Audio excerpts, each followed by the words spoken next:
Welcome and welcome back. Welcome to Rewriting 50. There's a thought provoking subject I want to talk about tonight, and there's something happening that no one really wants to talk about, but we have to. But many of us are living it, and that's the reason why. This is the reason why we have to talk about it. I'm starting to see a pattern, or notice a pattern, where some adult daughters feel uncomfortable, resentful, or even jealous when their mothers start to thrive and live their best life in their later life. Yep. And if you felt it, you're not imagining it. No, you're not alone.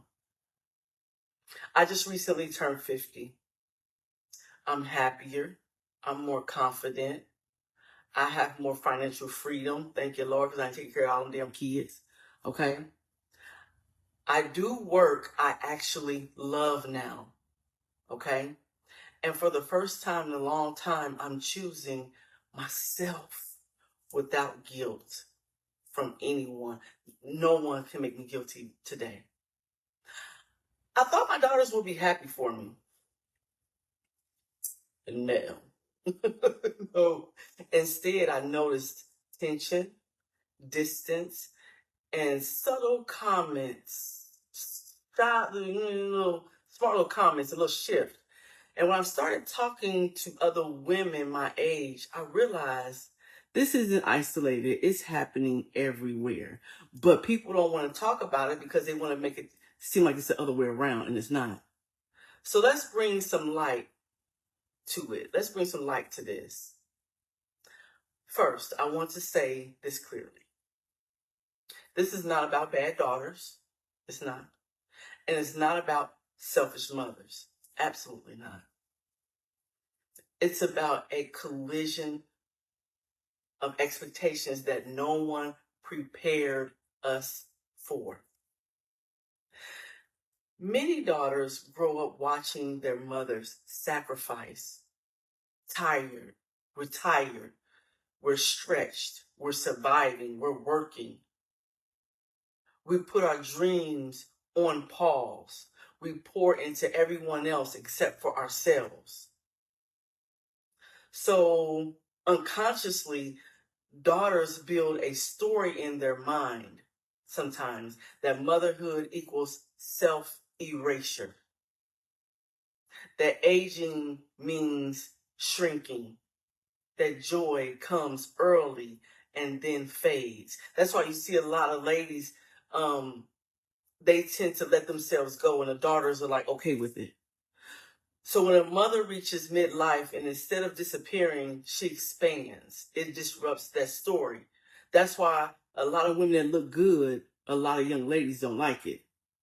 Not because they want us unhappy, but because our happiness rewrites the rules. Baby, we doing it big just like the young ladies, but in our own lane. Another layer is comparison. And I just talked about it too, a bit of it. Even confident daughters compare themselves to their mothers. Not out loud, not maliciously sometimes, can be, but quietly, internally. Yeah. And the questions are like, why does she seem freer than I feel? Why is she glowing now? Why does my mother have peace when I'm overwhelmed and going through it with my boyfriend and having anxiety and my kids? That comparison can turn into jealousy, not because you're doing something wrong, but because they're still becoming women themselves. And they don't quite understand yet. There's also something called role confusion, where sometimes young ladies think they're the mama and the other way around. For years, we were mom, the provider, mom, the safety net, and mom who puts herself last. Not anymore. No, ma'am. When we suddenly have boundaries, joy, options, and autonomy, it can feel threatening to some young ladies. It can feel threatening to your daughters. Something like, do you still need me? This is what your daughters are saying. Do you still need me? Do I still matter? Are you choosing yourself over me or over us? If you have more than one daughter. Even when that's not true, the fear can still rise, or the fear can still be there. And then there's something called grief. Some daughters carry unspoken grief watching their mothers struggle for decades. That's why you don't do that. When we finally bloom, it can bring up questions like, this is from the daughters, why didn't you have this sooner? Or, why did I grow up seeing you tired all the time? Or, why am I just now seeing you? That grief doesn't always come out as sadness. Sometimes it comes out as resentment. Because now you're able to be who you really are, who you really been all this time. Here's the part I really want you to hear. Your joy is not betrayal. It's not. Your glow is not competition. Your peace is not abandonment. You are not taking anything from your children by living fully. You are not showing them, or you are showing them what's possible or what can be. See, society teaches us how to celebrate young women rising, but it never taught daughters how to celebrate their mother or their mothers becoming. So we end up with silence, confusion, misplaced jealousy,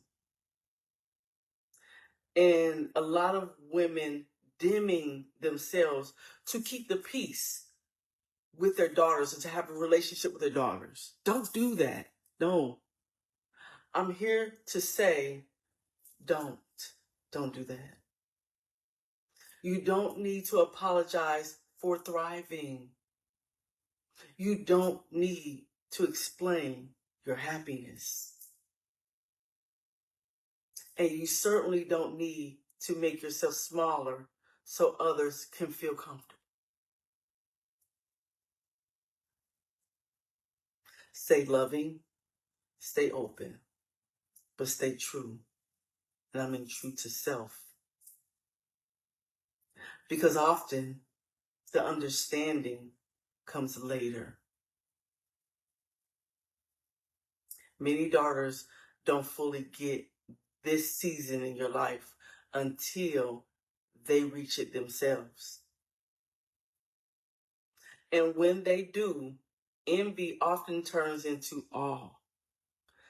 Distance turns into gratitude because they now see you for who you are. So if you're a woman rewriting life at 50 and beyond, hear me and hear me clearly. You didn't do this wrong. No, you didn't arrive late. You arrived right on time when Spirit wanted you to. And your life